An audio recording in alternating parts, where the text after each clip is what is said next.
திருச்சிற்றம்பலம். முப்பதும் முப்பத்தாறும் முப்பதும் இடுகுரம்பை ஐப்பர் போல இவர் வந்து அது தருகிது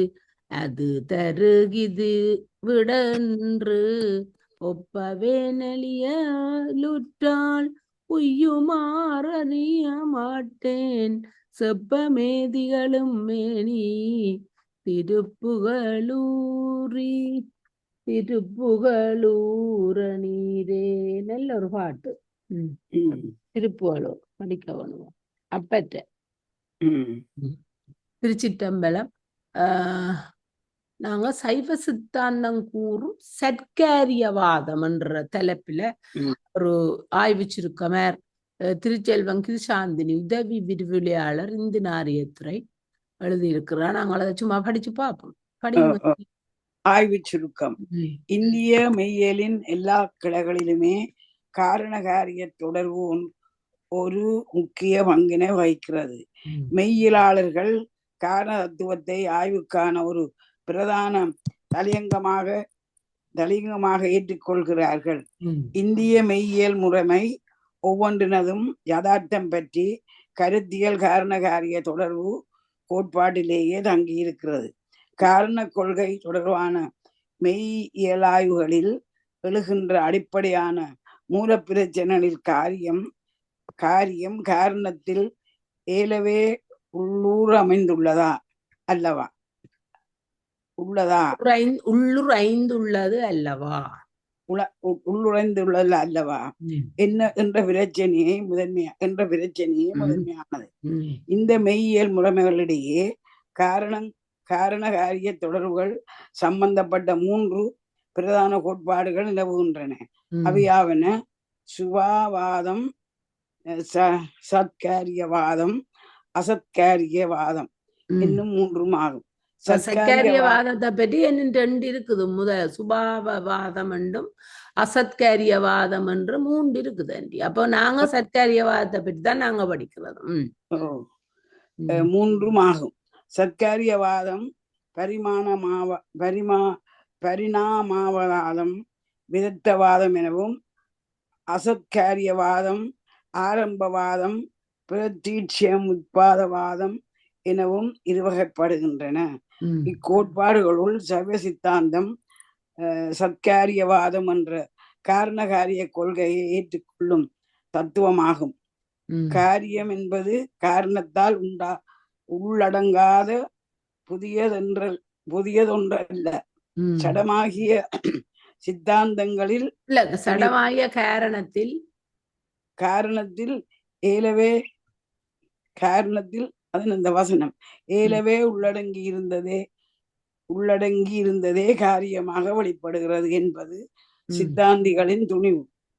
இதன் அடிப்படையில் இந்திய மெய்யியல் வளர்ச்சிக்கு காரணகாரிய நிலைப்பாடு எத்தகைய முக்கியத்துவம் உள்ளது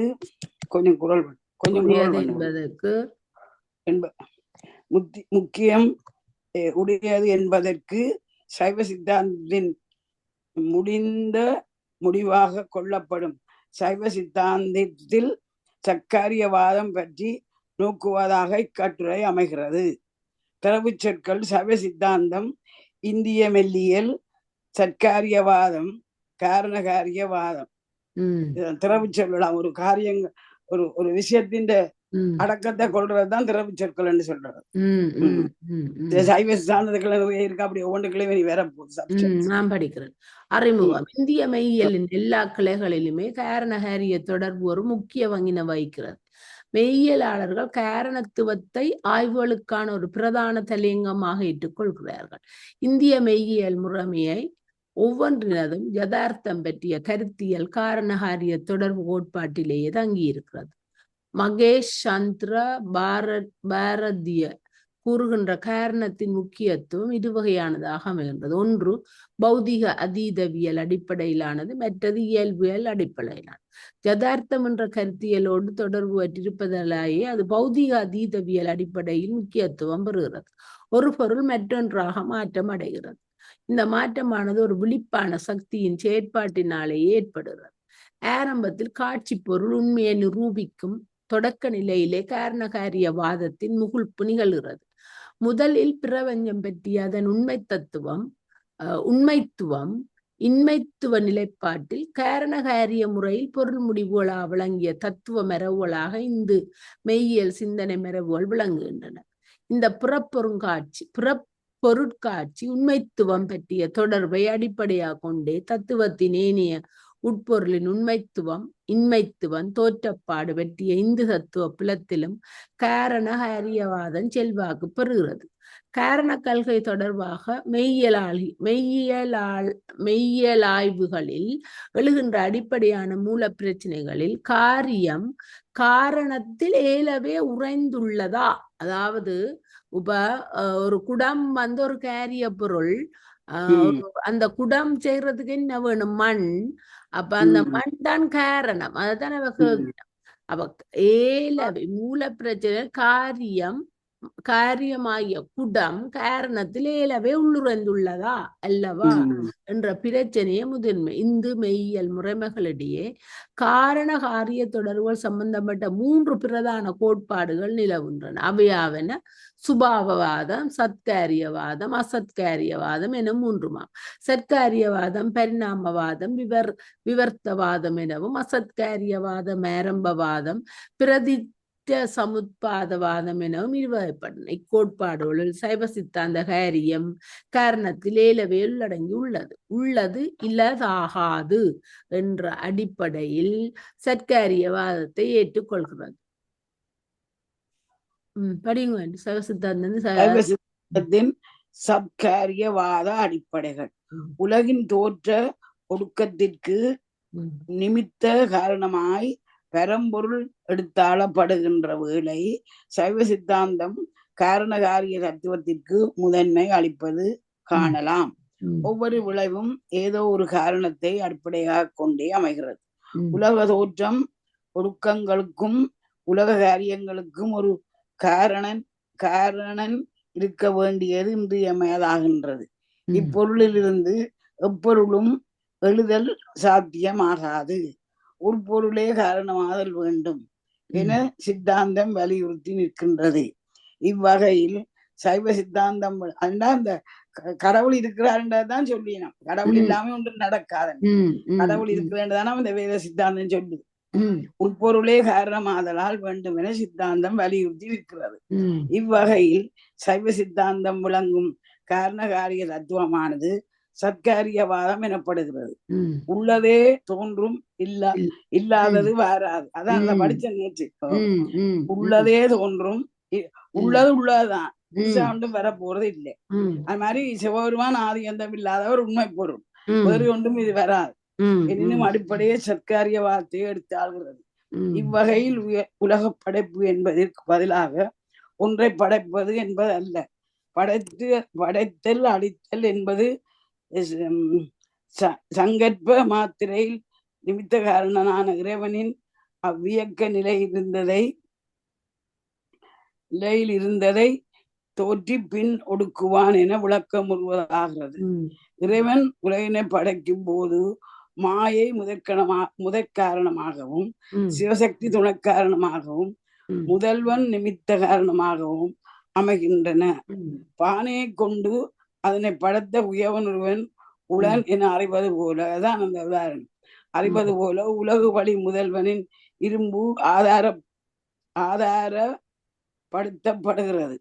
இவ்வகையில் சத்காரியவாதமானது சைவ சித்தாந்தத்தில் எடுத்தாளப்பட கடவுள் ஒருத்தர் இருக்கிறாருன்னா நான் வேண்ட முடியும். கடவுள் இல்லாம செய்யலாம். இப்ப பானையன்ற நாங்கள் பார்த்தோம்டா அதை செய்தவன் ஒருத்தன் இருக்கிறான். உண்மை பொருளை நாங்க உணர்வோம். காரியம் இருக்கும் உலகம் இல்லாதாக இருந்து விளைந்து கொண்டிருப்பது பொருட்களின் கூட்டினால் தோன்றி தொடர்ந்து ஒன்றின் சார்பில் புதியதாக தோன்றுகிறது என்பதை சைவ சித்தாந்தம் மறுக்கிறது. முயலுக்கு வராத கொம்பு அத்தன்மை இல்லாததால் முயலுக்கு கொம்பு வரவில்லை என்பர். உண்மையா முயலுக்கு கொம்பு இல்லை, ஆனா அதை பார்த்து முயலுக்கு கொம்பு வரவில்லை என்று நாங்கள் நினைக்க கூடாது. அதுக்கு இல்ல, கொம்பு வரவே வராது. அது போல இல்லாதது வராது என்பது ஒரு விளக்கம். உள்ளதுதான் வரும் என்றால் உள்ளது தானே எப்படி வரும் என விவாதப்படுத்தி சத்காரிய வாதத்தை விரிவாக்குகிறது. உலகமானது காரியமாக தோற்றப்படுவதற்கு முன்பாக காரணத்தில் இருந்தது என்பதை சைவ சித்தாந்தம் கொஞ்சம் குரல் பண்ணுள்ள மேல் ஒடுக்கப்பட்டிருக்கிறது. ஒடுக்கப்பட்டு உள்ள தான வரும் என்றால் ஒடுக்கப்பட்டிருந்தது என்கிறது. உலகமான காரியமோ ஒடுக்கப்பட்டிருந்தது என்கிறது. தோன்றிய திதியே ஒடுங்கிய மலத்துள்ளதாம் மெய்காண்டர் குறிப்பிடுகிறார். சிவஞான போதத்துல தான் சொல்லு.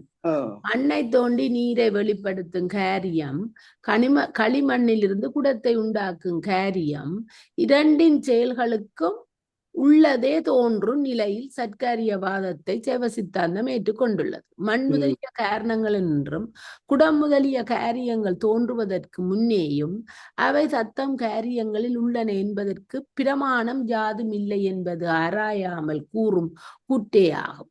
எவ்வாறெனில் குடம், மண், பொன் வகை என்பவற்றில் இருந்தல்லது பிறவற்றிலிருந்து தோன்றவும், ஆடை, நூல், பட்டு, மெரநேர், சில உயிரினங்களின் ரோமம் என்பவற்றில் இருந்தல்லது பிறவற்றிலிருந்து தோன்றவும் கண்டிலம்.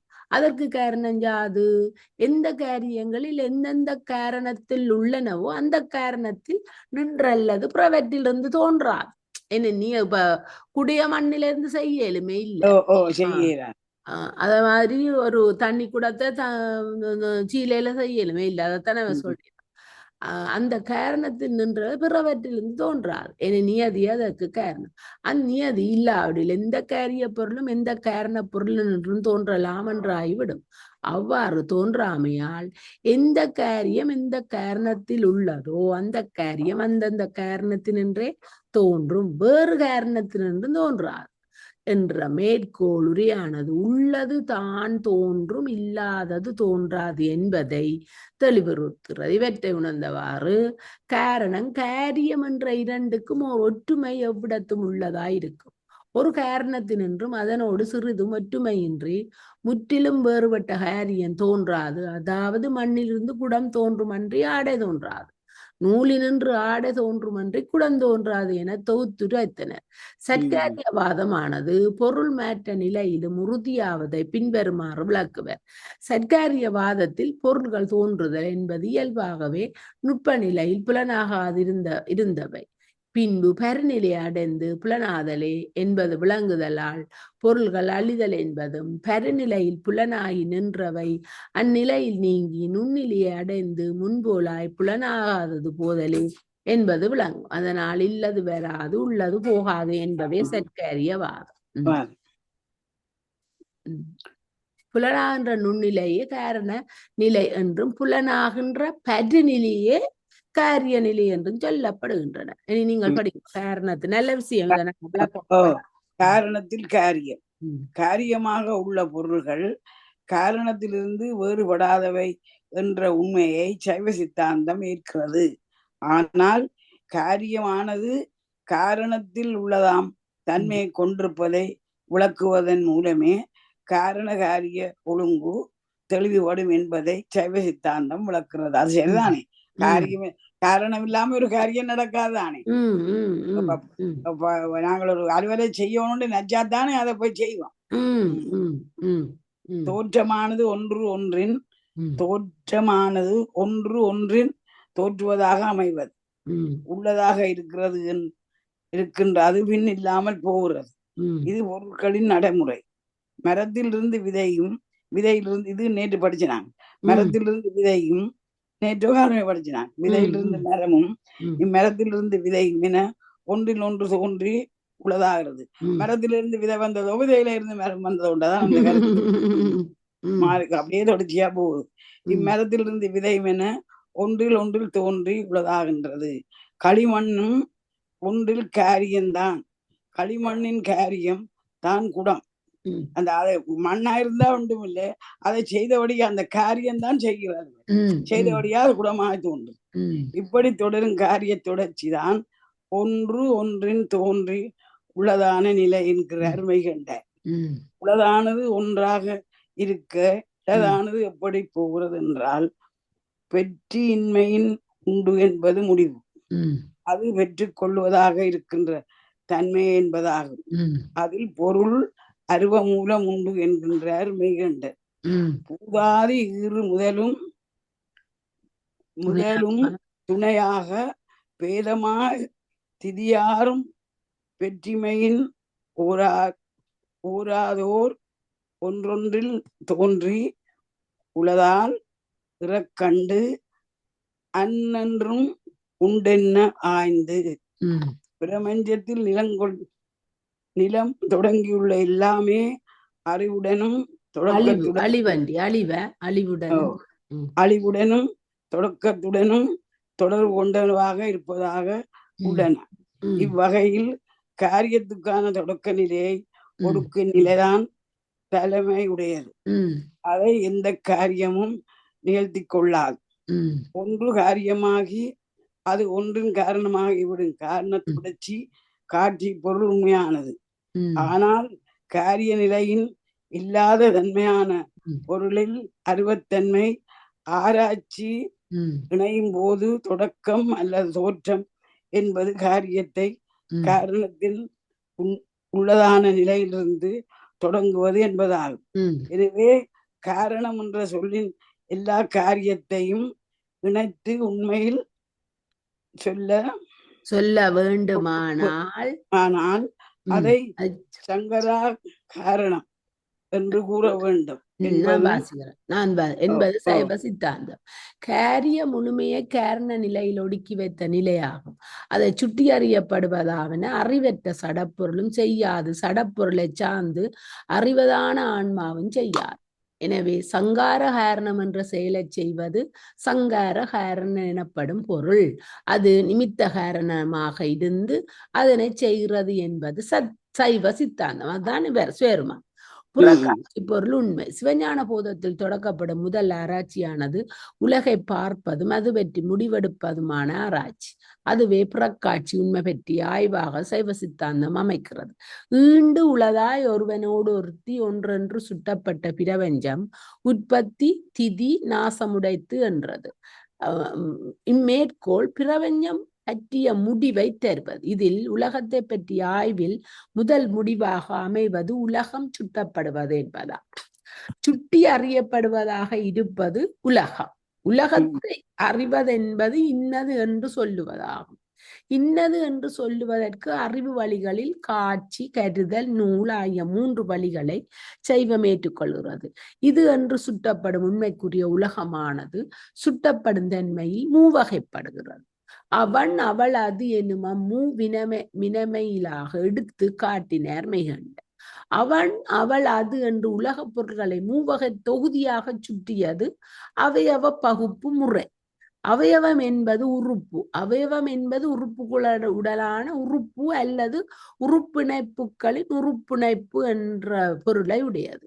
ஈண்டு அவயவம் என்றது ஆடையின் ஏகதேசமாக தனித்தனி பிரிக்கப்படும் நூல்கள் போல ஒரு பொருளின் ஏகதேசமாய் தனித்தனி பிரிக்கப்படும் தகுதியுடையவற்றை நிலம், மலை, கடல் முதலியவற்றின் ஏகதேசமாகிய மண், சிலை, நீர் முதலியன தொடுதல், போல்தல், முகத்தல் முதலிய தொழில்களானே தனித்தனி பிரித்து அறிவதற்குரியவாகுமாறு என்பது படியும். அவயவம் குறித்த சிவஞான முனிவரின் விளக்கம். அவயவமாக உள்ள தன்மையே பொருள் சுட்டி அறியப்படும் முறை என்பர். அவன் எனப்பட்ட தொகுதி வேறுபட்ட அவள் எனப்பட்டதான தொகுதி. இந்த இரண்டிலும் வேறுபட்ட அகிரிணை தன்மையை தொகுதி என உலகத்தை சுட்டி சொல்லுகிறார். அடுத்து உறுப்புகளின் இணைப்பான உள்ளதான பொருள்களை ஆராய்ந்தால் அவை அறிவில்லாத பொருளாகவும் ஒன்றாகவே இல்லாமல் அவை என்றைக்க பலவின்பால் தானே ஒன்றாகவே இல்லாமல் பல பொருள்களாகவும் உள்ளன என்ற முடிவு கிட்டுகிறது. இப்படி உறுப்பிணைப்பாகவும் அறிவில்லாமல் பலவாகவும் சுட்டி அறியப்படும் உண்மைதான் காட்சிப்படும் பொருள்களின் உண்மையாகும். இதுதான் சுட்டியறியப்படுவதின் உண்மை என்பது. சுட்டியறியப்பட்ட உலகத்தின் கொஞ்சம் குரல் பண்ணுங்க. நடைமுறை உண்டாதால் நடைமுறையில் உண்டாதல் இருத்தல் நடைமுறையில் உண்டாதல் இருத்தல் இல்லாமற் போதல் என்னும் 3 நிலைகள் உள்ளதை எடுத்துக்கொண்டு உலகத்தில் சுட்டி அறியப்படுகின்ற அனைத்து பொருளுக்குமான உண்மைத்தன்மையை நிறுவுகிறது. தோன்றி நின்று இல்லாமற் போவது என்ற நடைமுறையில் 2 வழிமுறைகள் பெறப்படுகின்றன. அவை உள்ளது என்பதற்கான விளக்கத்திற்குரியவை. முதலில் உள்ளது என்று சொல்லப்பட்ட சுற்று உண்மை தோற்றத்தையும் இறுதியையும் இணைத்து கொண்ட ஒன்று இதனை தோற்றமும் நீரும் உள்ளதவன் பாலே கிடத்தலின் 7 என்று மெய்கண்டார் கூறும் ஏது தெளிவாகிறது. அடுத்து சுட்டி அறியப்படுவதன் உருவமாற்ற தன்மையை ஆராய்வதில் அருவத்தன்மை நிறுவப்படுதல் 2வது வழிமுறை ஆகும். இதனை வெற்றிமையின் அன்றென்றும் உண்டென்ன ஆராய்ந்து என்ற சிவஞான போத முதல் பண்பாவிலேயே வெளிப்படுத்தி உள்ளார் மெய்கண்டார். பொருளின் புறக்காட்சி உண்மை காட்சியை கடந்த அருவத்தன்மை உறுதியில் நிறுவப்பட்ட வகையில் உருவப்பொருளின் உள்ளிலிருந்து இயக்குவதான அறிவுத்தன்மையுடைய அருவ ஏற்புக்கான வழியும் கிட்டுகிறது. இவ்வகையில் காட்சி பொருள் உண்மை பற்றிய ஆராய்ச்சி அறிவில்லாத அறிவுள்ளதான பொருள்களை முடிவு செய்ய உதவுவதை அவன் அவள் அது என மெய்கண்டார் வகுத்து உலக காட்சி தொகுப்பால் அறியலாம். இதனை ஒருவனோடு ஒருத்தி ஒன்று உண்டு உரைத்திடும் உலகம் எனலாம் என சிவஞான சித்தியார் வழி மொழிந்துள்ளது. அதாவது உலகமானது தோன்றி நின்று ஒடுங்கும் தன்மையுடையதாக விளங்குகிறது. இவ்வாறு உலகத்தை தோற்றுவித்து நிலவர வைத்து ஒடுங்குவதற்கு தனக்கு ஒரு முதல்வன் என்று தானே காரணமாய் ஒரு கருத்தா வேண்டப்படுவதாகின்றது. அவ்வாறான ஒரு கர்த்தா வேண்டப்படுகிறது. ஒரு கருத்தை ஒரு ஆள் வேணுமா? கர்த்தா என்ற ஒரு கர்த்தா. ஒரு கர்த்தாவின் அருவநிலை இருப்பை உலகத்தில் தோன்றி நின்று ஒடுங்கும் தூரத்தில் நின்று ஒடுங்கும் தரத்தினின்று அனுமானிக்க கூடியதாகின்றது. அவ்வாறே நான் வாசிக்கிறேன். அவ்வாறே இதன் உரையை அவன் என்றும் அவள் என்றும் அது என்றும் கூறப்படும் சேதனா சேத பிரபஞ்சம் எல்லாம் என விளக்கினர் திருவிளங்கம். சர்க்காரியவாத அடிப்படையில் பரம்பொருள் உண்மை நிறுவல். இறைவன் உயிர் உலகு என்னும் முப்பொருளை ஏற்கும் சைவ சித்தாந்தம் இறைவனே இவ்வுலகின் இயக்கத்திற்கும் அசைவிற்கும் அடிப்படை காரணன் என உரைக்கும். அதேவேளை இறைவனுக்கும் உலகுக்கும் இடையில் முரண்பாடு நிலையான தன்மை விளங்குகிறது. இறைவன் பூரணமானதும் மாறாததும் அழியாததும் தூயதும் எல்லையற்றதும் என்றும் உள்ளது என பலவாறாக கூறப்படுகிறது. இதற்கு மாறாக உலகானது சட்டத்தன்மையானதும் மாற்றத்திற்குரியதும் பந்தத்துக்குரியதும் அழிவிற்குரியதும் எல்லையுடையதும் பகுப்பிற்குரியதும் என எடுத்தாளப்படுகிறது. இவ்வாறு முரண்பட்ட இயல்பு கொண்ட உலகை இறைவன் தோற்றி ஒடுக்குதல் பொருத்த முடியதோ எனும் ஆசங்கை எழுகிறது.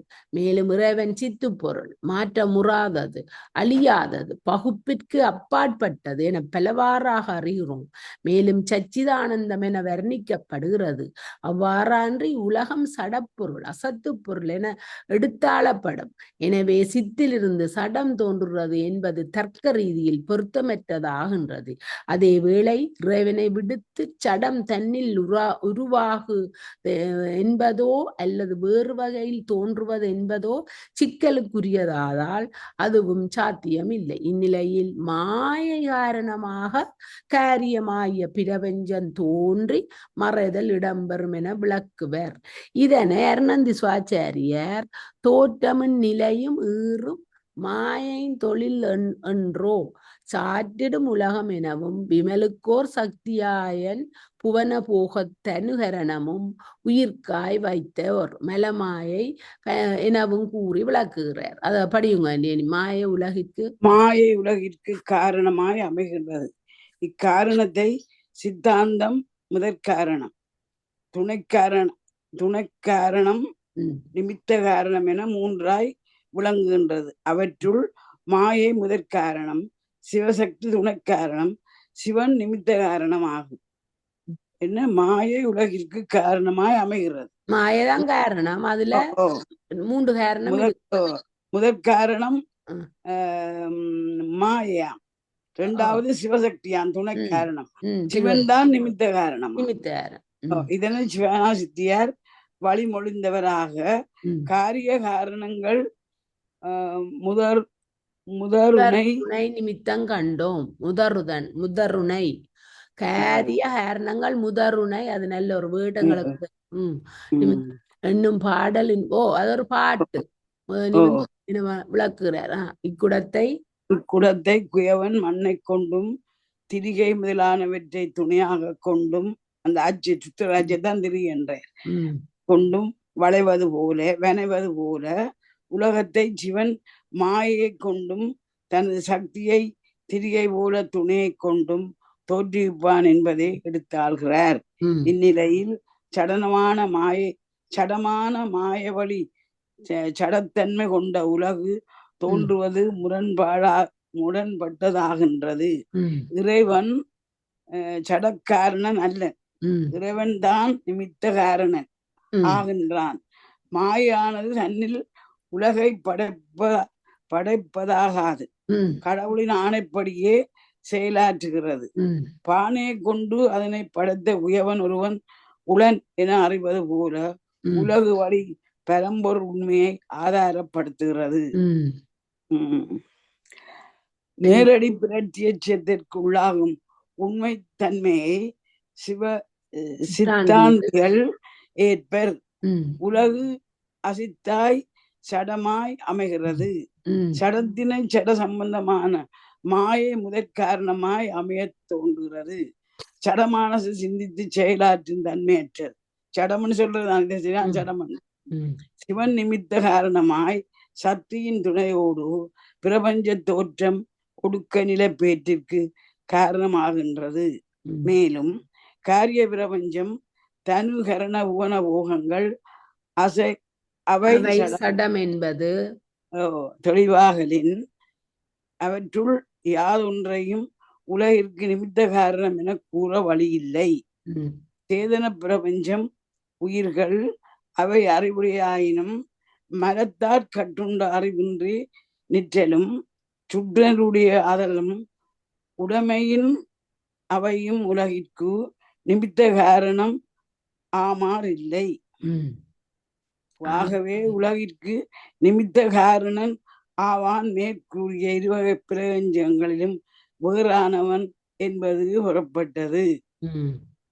அதனால் இறைவன் தான் அதுக்கு காரணத்தான் சொல்றேன். இந்த சேதன உறவை அறிவுடையான மரத்தார் கட்டுண்ட அறிவித்தலும் சுற்றனுடைய அதலும் உடைமையின் அவையும் உலகிற்கு நிமித்த காரணம் ஆற்றும். நிமித்த காரணன் ஆவான், இறைவன் தான் நிமித்த காரணன் என்று சொல்றேன். இனி உலகத்தின் விரிவையும் வியத்தகு அது நான் படிக்கிறேன். இனி உலகத்தின் விரிவையும் வியத்தகு அமைப்புகளையும் நோக்கினால் இதனை செய்தவன் அளவிலா அறிவும் அளவிலா ஆற்றலும் உயிர்கள் மாட்டு அளவிலா அருளும் உடையவன் என்பது துணியப்படும். படவே அத்தன்மை உடையானை ஒப்பாரும் மிக்காதும் இல்லாத ஒருவன் என விளக்குகிறது. பிரபஞ்ச பொருண்மைக்கு உரிய உண்மையான மூலப்பொருள் உண்மையை தோட்டத்துக்குரிய அடிப்படை பொருளாக ஏற்க வேண்டும். மரத்திலிருந்து விதை ஒரு காரியம், ஆனால் அதில் இன்னொரு மரத்துக்கான மூலம் இருக்கிறது.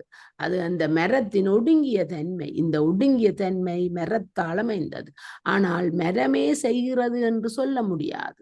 வேறு மரத்தின் விதியை அது ஒடுக்காது. அதன் இயல்பில் அதற்கான உண்மை உண்டு. இது போன்ற ஒடுக்க நிலையில்தான் தோற்ற முறைக்கு அடிப்படையானது. இவ்வகையில் தோற்ற முறைக்குரிய ஒடுக்க நிலை என்பது தலைமையுடையதாகிறது. அதுபோல அழியும் மரத்தின் ஒடுக்க முறை ஒன்று உண்டு. அது ஒடுக்க நிலை ஒழுங்கின் இன்றியமையாமையை வலியுறுத்துகிறது. விதை என்ற ஒடுக்கத்திலிருந்து மரம் விளையும் என்ற ஒழுங்கு தோற்றப்பாட்டில் தெளிவாயிருக்கிறது. அதற்கான ஒடுக்க நியதி தெளிவை தருகிறது. இத்தெளிவுக்கு காரணம் தோற்ற உறுதிப்பாடு. ஆனால் மர அழிவு என்னும் ஒடுக்கமானது மரத்தால் ஆனது. இது எப்படி இன்னொரு மரத்துக்கு மூலமாகும் என்பதில் தெளிவில்லை. இந்த தெளிவின்மைதான் ஒடுக்கும் தன்மையின் இன்றியமையாமையை வலியுறுத்துவதோடு ஒடுக்குபவன் வேண்டும் என்பதை வலியுறுத்தி அதுதான் தலையான செயல் என்று விளக்குவதாகிறது. இத்தன்மை வரலாற்றில் உலகப் பொருளுக்கு மூலமான பொருளை சைவ சித்தாந்த விளக்கம் செய்தோர் விளக்கிய முறையில் பின்வருமாறு காணலாம். பருநிலையில் காரியமாய் நிற்கின்ற உலகம் ஒரு வகையாய் இல்லாது பல்வேறு வகையாய் காணப்படுதலின் அவை அனைத்தும் ஒடுங்கி நுட்ப நிலையில் காரணமாய் நிற்கும் நிலையிலும் ஒரு வகையாயிராது பல்வேறு வகையாவே இருக்கும் என்பது உணரப்படுகிறது. பொருள்கள் பருநிலையில் காரியமாய் உள்ள பொழுது பொருளாகவே இருத்தல் வெளிப்படை. ஆயினும் அவை நுண்ணிலையில் காரணமாய் நிற்கும் பொழுது பொருள்களை இராது சக்திகளாயிருக்கும். பொருள்களை நிற்கும் பொழுது பொருள்களை இடாது சக்திகளாயிருக்கும். எனவே உலகத்தின் காரண நிலை பல்வேறு வகையான சக்திகளின் தொகுதியாகும். அதுவே மாயை எனப்படுகிறது என்கிறது சைவ சித்தாந்தம். அத்தகைய மாயை என்பது ஒன்று உண்டு என்பதும் இலைத்தது ஆம் என்றதில் குறிப்பாய் உணர்த்தப்பட்டதாம். படியுங்க.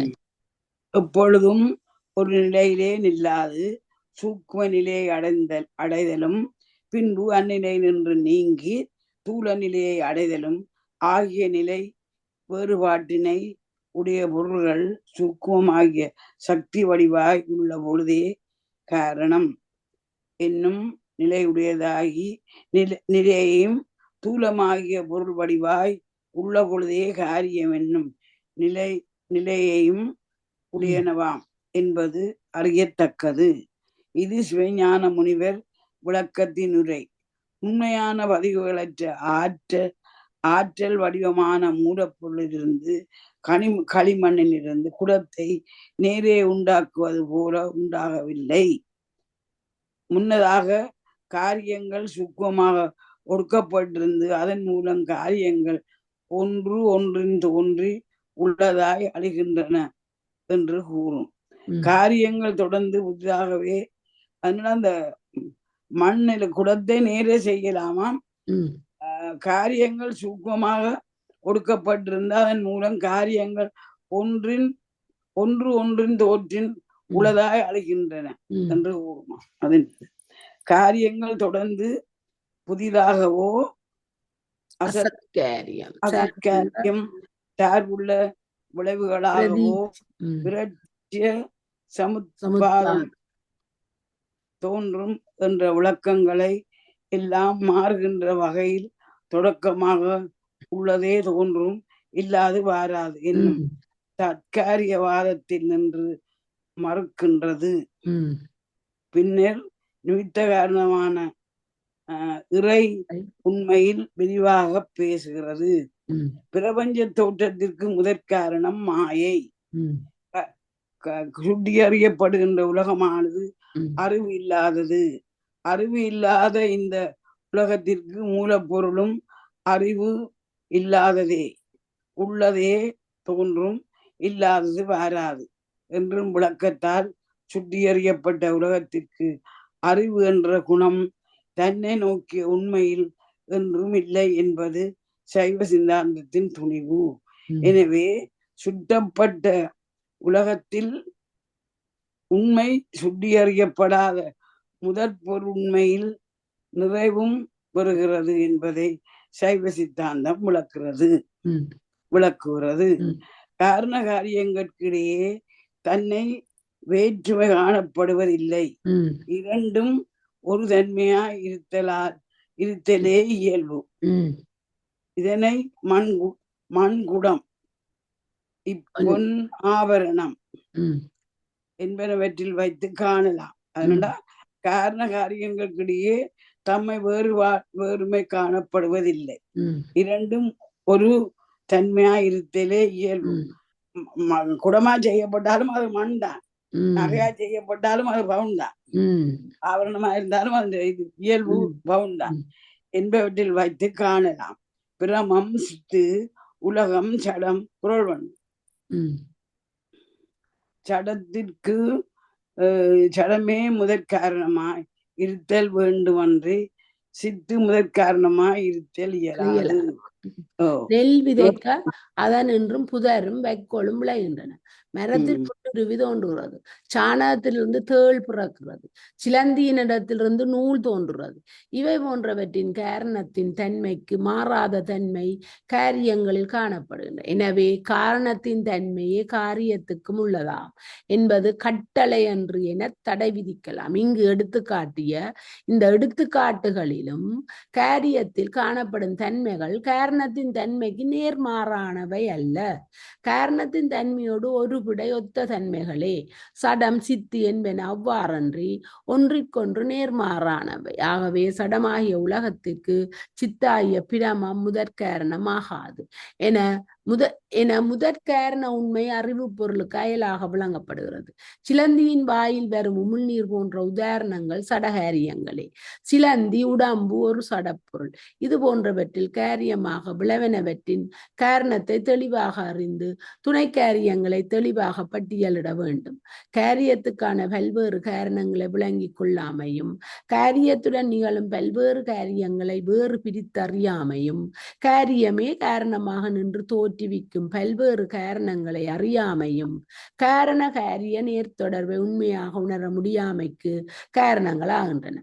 அறிவில்லாத பொருளாகிய உலக காரியத்துக்கு மூலமான முதற் பொருள் மாயை ஆகும். மா என்பது ஒடுக்குதல், யா என்பது வருதல் என பகுத்து உலகம் ஒடுங்குவதற்கும் திரும்புவதற்கும் இடமாய் உள்ளது என்று பொருள் கொள்ளப்படுகிறது. மூன்று காலத்துக்கும் இருந்து கொண்டிருப்பதாய் தோற்றம் நிலை இறுதி எனும் மூவகை மாற்றங்களுக்குரியதாய் தொடர்ந்து இருந்து கொண்டிருக்கின்ற பிரபஞ்சம் உண்மையுடையது. அதனுடைய பகுதியில் இல்லாத போதும் இன்னொரு தோற்றத்துக்கான ஒடுக்கமாக அருவமாக இருந்து வருகிறது. இப்படி எல்லா பொருளுக்குமான அருவமாக உள்ள ஒரு உண்மை பொருள் மாயை என்பது மாயானது அணுக்களாக இருக்கும் ஒன்றல்ல, பல அணுக்கள் சேர்ந்தது. பலவாம் தன்மை உலக காட்சி உண்மையில் பலவாக இருக்கின்ற சடத்தன்மை பொருள் அழியும் என்ற பொருள் பெறப்பட்டது. பகுதிகளாக இல்லாமல் பலவாக இல்லாமல் ஒரு பொருளாக உள்ள நிலையான உண்மை பொருள் மாயை. மாற்றம் என்ற பொருளில் உணரப்பட வேண்டியது அழிவு என்ற தன்மையை உலக காரியத்தில் கொண்டிருப்பதால் மாயையை மாறும் உட்பொருள் என்பர். அசத்து எனப்படும் எந்த பொருளையும் இல்லாத பொருள் என்று விளக்காமல் உண்மை பொருளாகவே விளக்கி அதை மாறுகின்ற உட்பொருள் என்று விளக்குவது சைவ சித்தாந்த மரபு. மாயானது இன்ப துன்ப காரியங்கள் அடிப்படையில் சுத்த மாயை அசுத்த மாயை என இருபடி தன்மைகளில் விளங்குவர். மாயை என்பது பரிக்கிரக சக்தியாக பரம்பொருளுடன் சம்பந்தப்படுத்தப்படும். ஒருவனுக்கு அவனின் வேறாய் உள்ள சக்தி பரிக்கிரக சக்தியாகும். இதை இறைவன் பிரபஞ்ச உற்பத்திக்கு நேர்தொடர்பு கொண்டு செயற்படுத்தும் வகையில் சுத்தமாகிய உயிர்கள் சம்பந்தமான உலக காரியமாக உண்டாதல் ஏவல்படுத்தி காரியப்படுத்தும் முறையில் விளக்கப்படுகிறது.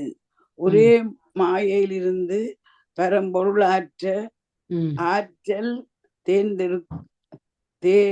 நேர்தொடர்பிலும் ஆற்றல் நேர்தொடர்பிலும் ஏவல் தொடர்பிலும் பிரபஞ்சம் காரியத்தை செய்தல் என்பது மாயையின் செயலுரிமையை பயன் வகையில் ஆற்ற வைப்பதாகும். சைவ சித்தாந்தம் பிரபஞ்ச தோற்றப்பாட்டை 2 வகையில் விளக்குகிறது. விருத்தி, பரிமாணம் என்பனவே அவையாகும். மாயை என்னும் முதற்காரண பொருளிலிருந்து பகுதிப்படாமல் பொருள்கள் தோற்றுவிக்கப்படும் முறை விருத்தி எனப்படும். இவ்வகையின் பின்வரும் விளக்க உரை பகுதி விளக்குகிறது. நான் நினைக்கிறேன் அந்த விருத்தி என்ற ஆக்கடை பெருக்கிறது, மாற்றம் அடைகிறது. அந்த விருத்தி என்றால் அது சுத்தமாயை சுயருமான் விருத்தி செய்வார். அது அது விருத்தி. ஆனா பரிமாணம் அசுத்தமாயை, அது ஒன்றிலிருந்து ஒன்று தோன்றுறது. அதான் ஒன்று வேற பொருளா மாறுறது. முழு பரிமாணம் பால் தயிராகிறது முழு பரிமாணம். ஒரு பரிமாணம் பால் தயிராகிறது முழு பரிமாணம்.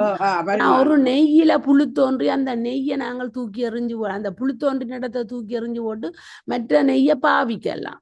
அப்ப அதை சொல்றது ஏகதேச ஒரு பகுதி மாற்றம் பரிமாணம் அடைதல், அது ஏகதேச பரிமாணம். அப்ப அப்படித்தான் இந்த அசுத்தமாயில இருந்து காலம், நியதி, கலை, வித்தை, அராகம், புருடன் அதுகள் தோன்றினது. காலம் மாயையில இருந்து தோன்றினது. காலம் நியதி, நியதியும் மாயிலிருந்து தான் தோன்றினது.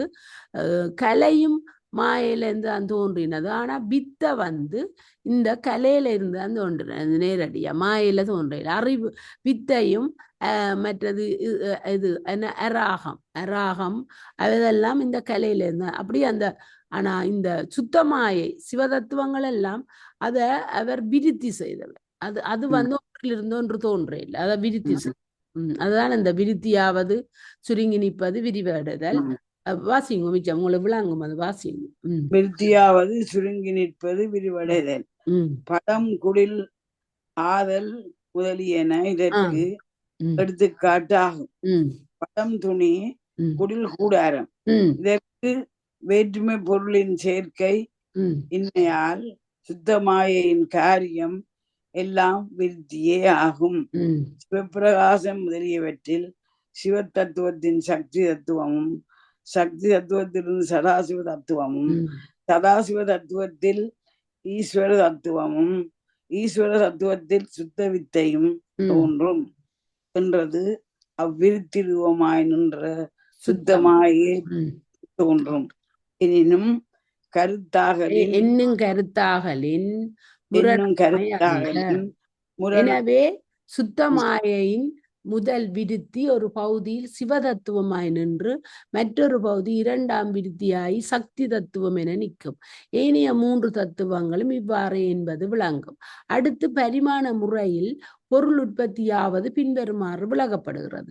பரிணாமமாவது ஒரு பொருள் மற்றொரு பொருளாக மாற்றம் எய்தல். இது பூரண பரிணாமமும் ஏகதேச பரிமாணமும் என இது உண்மை விளக்கத்துல படிச்சது. நான் நினைவாச்சு உங்களுக்கு சொல்ல இதுல அப்படியே வருது. ஏகதேச பரிமாணம் என இருவப்படும். பால் தயிராதல் போல்வன பூரண பரிணாமம். வெண்ணெய் புழுவாதல், சாணம் தேளாதல் முதலியன ஏகதேச பரிமாணம். பரிணாமம் எல்லாம் வேற்று பொருளின் சேர்க்கையால் ஆவன. ஆதலால் பரிணாமம் சுத்தமாயக்கு ஆகாது. பல கண்மங்களோடு விரவியா சுத்தமாயக்கே ஆகும் என்பதும் அதுவும் ஏகதேச பரிமாணமே என்பதும் சைவ சித்தாந்தம். முதற்காரண பொருளாகிய மாயை உலகின் தோற்ற ஒடுக்கத்துக்குரிய நிலைக்கலனாக எடுத்தாளப்படுகிறது. இக்கருத்தினை மெய்யண்டதேவர் அவன் அவள் அது வெனும் மூவகை அவன் அவள் அது வெனும் அவை மூவினையமித் தோற்றிய திதியே ஒடுங்கி மெலத்துலாம் அந்த மாதி என்பனர் புலவர். இது சிவஞான போதத்தில 1வது சூத்திரம். இவ்வாறாக சுட்டும் வகையில் மாயையில் ஒடுங்கி தோன்றிய உலகம் மாயைக்கு ஆதாரமாக விளங்கும் முதல்வன் சக்தியில் ஒடுங்கி தோன்றும். இக்கரத்தை வலியுறுத்தும் விதமாக அருணந்தி சிவாச்சாரியாரின் வாக்கு பின்வருமாறு அமைகிறது. தோற்றமின் நிலையும் ஈறும் மாயையின் தொழிலென்றே சாற்றிடும் உலகம் 20 சிவஞான சித்தியார் சுவாக்கம். மாயைதான் முதற்காரண பொருள் என்பதை சித்தியார் பாடல் வலி நன்குணர்ந்து கொள்ளலாம். ம். காரி காரிய காரணங்கள் முதல் துணை நிமித்தம் கண்டாம் ம். பாரின் மண்திரிகை வண்ணம் அவன் முதல் துணையாய் நிமித்தம் தேரின் மண்மலையாக ம். திரகைதன் சக்தியாக ம். ஆரியன் குலாலானாய் நின்ற அக்குவான் அகிலமெல்லாம். அகிலமெல்லாம் ம். என்னும் பாடல் வழி முதல்வன் மாயை முதற் காரணமாகவும் தனது சிற்சக்தியை துணை காரணமாகவும் கொண்டு உலகினை உற்பத்தி செய்கிறான் ம். என்பது தெளிவு. ம். அதான் அந்த மூன்று முதற் காரணம் மாயை, வெந்து துணை காரணம் சக்தி, ம். மூன்றாவது நிமித்த காரணம் இறைவன் சேருமா செய்கின்றான் என்பது தெளிவு. ம். முதல்வன் தான் நிமித்த காரணமாகின்றான். ம். மாயை தன்னில் உலகை படைக்காது ம். படைப்பதாகாது. ம். மாயை தன்பாட்டுல உலகத்தை படைக்க படைக்க முடியாது, இயலாது. ம். இயலாது. ம். கடவுளின் ஆணைப்படியே செயலாற்றுகின்றது. இவ்வகையில் கடவுள் சக்தியாக திகழ்கின்றது. ம். பானையை கொண்டு அதனை படைத்த குயவன் ஒருவன் உளன் என அறிவது போல உலகு வழி முதல்வனின் இருப்பு ஆதாரப்படுத்தப்படுகிறது. ம். எனினும் முதல்வன் முப்பொருளின் மேலானதுடன் சித்து தன்மையை கொண்டது, ம். உலகு சடத்தன்மை கொண்டது. ம். எனவே சித்து நேரடியாக சடத்தை தோற்றுவித்தல் பொருத்தமற்றதாகும். ம். இந்நிலையில் முதல்வனின் சக்தியான மாயை வழி உலகு படைக்கப்படுவதாகிறது. ம். முதல்வனின் இல்ல, அது படிச்சிட்டேன். இதனாலேயே சித்தாந்தம் மாயையே உலகின் தோற்றம் ஒடுக்கத்திற்கு காரணம் எனவும் வரையறுத்து நிற்கின்றது. குயவன் பாணியை தோற்றும் போது குயவன் நிமித்த காரணமாகவும் திரிகை துணை காரணமாகவும் மண் முதற் காரணமாகவும் அமைகின்றன. இறைவன் உலகினை படைக்கும் போது மாயை முதற் காரணமாகவும் சிவசக்தி துணை காரணமாகவும் முதல்வன் நிமித்த காரணமாகவும் அமைகின்றான். அது இதுல மாயைதான் முதல் காரணமாயும் வேண்டு துணை காரணமாய் சக்தியையும் பிறகுதான் இறைவன் மூன்றாவதா வார துணைக்காரணம் நிமித்த காரணம். இறைவன் நிமித்த. இந்த மாயை ஏன் என்ற வினாவிற்கு உலகிற்கு ஒரு நிலைக்களமாவதற்கு என விளை அளிக்கப்படுகிறது. இதற்கான விளக்கமானது சிவபிரகாச பாடலால் தரப்பட்டுள்ளது. என்ன இது எனின் உலகுக்கு குவாதனமில்லை, இறைவனல்லாதெனில் அசித்து சித்தினிடத்து தியாமன்னி உள்ளதே.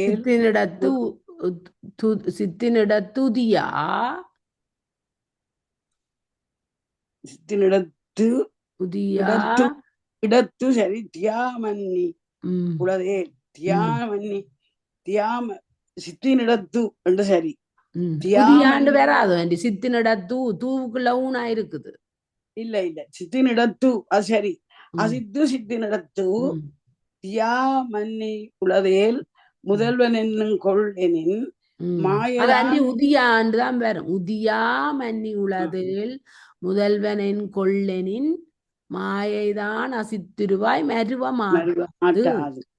அன்னவனும் இது மொழிய ஆக்க மாட்டான். கிளையும் இருக்குது இந்த தொடர்ச்சி படியும். பாட்ட படியும். அசத்தானாம் எனின் அதுவும் அவன் போல் நித்தம் முன்னவன் அவ் அசித்தை விரித்து எதையும் முதன்மை அது கொடுத்ததென மொழிந்துட்டாரே. சிவபிராசத்துல 23வது நான் படிக்கிறேன். மாயை இல்லாத உலகு தோன்றுவதற்கு வேறு காரணமும் இல்லை. மேலும் சித்து சட வேறுபாட்டால் முதல்வனே உலகுக்கு நேரடி காரணனாக அமைதலும் சாத்தியம் இல்லை. இந்நிலையில் மாயையே நிலைக்களம் எனினும் அது அறிவற்றதும் தானே பொருட்களாய் வளர மாட்டாததாலும் இறைவன் தனது விருப்பத்துக்கு அமைய வேண்டிய உருவங்களை மாயை நின்று உருவாக்குவான் என்பதால் நிறைவுரை உள்ளதேது ஒன்றும் இல்லது வராது எனும் அடிப்படை சத்காரியவாதம் எடுத்தாளுகிறது. இவ்வகையில் உலக படைப்பு என்பது புதிதாக ஒன்றை படைப்பது என்பதல்ல. படைத்தல் அழித்தல் என்பது சங்கற்ப மாத்திரையில் நிமித்த காரணனான இறைவன் அவ்வியக்க நிலையில் இருந்ததை தோற்றி பின் ஒடுக்குவான் என விளக்கமுறுவதாகின்றது. இறைவன் உலகினை படைக்கும் போது மாயையை முதற்காரணமாகவும் சிவசக்தி துணை காரணமாகவும் முதல்வன் நிமித்த காரணமாகவும் அமைகின்றன. பானையை கொண்டு அதனை படைத்த குயவன் ஒருவன் உளன் என அறிவது போல உலகு வழி முதல்வனின் இருப்பு ஆதாரப்படுத்தப்படுகிறது. இவ்வகையில் சத்காரியவாதமானது சைவ சித்தாந்தத்தில் எடுத்தாளப்படுகிறது. அடிக்குறிப்புகள் சிவஞான யோசிகள் இது முடிஞ்சது. ஓம் நம சிவாய. வாழ்க வளம்.